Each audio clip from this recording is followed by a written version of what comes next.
Свежо овошје и зеленчук, задолжително печено или варено, но не и пражено.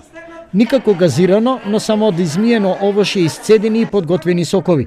Ова се дел од советите на нутриционистите, како родителите здраво да ги хранат своите деца. Најважно е да користат свежо подготвена храна, богата со овошје и зеленчук, а да се избегнува брзата храна во смисло на хамбургери, различни сендвичи, да се избегнуваат чипсови, да се избегнуваат грицки, условно кажано, заради тоа што се преполни со вештачки бои, со вештачки ароми, со голем број на засладувачи кои што се штетни за здравието на децата. Родителската согласност е на претек, но нивната емотивност дозволува мало пречекорување на границата од добра и лоша храна.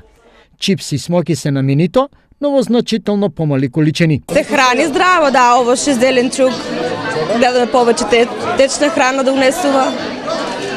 Да не. Што децата сакаат смоки, чипс, газирани? Па се хранат и со тоа, да. Се хранат и со тоа.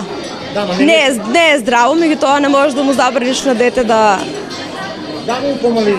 Да. За мене лично едно сознание дека од здравата храна и убавото аранжирање се сподобрува вкусот и апетит. Навиката да се храниме здраво се стекнува од мали нозе. Асоцијативен пример е детската градинка Астиво во Штип. Со години наред, таму, дечињата ги стекнуваат навиките како правилно, но и здраво да се хранат. Какви се искуствата од оваа заложба? Искуството, односно ефектот, ние го поместивме во нашата публикација.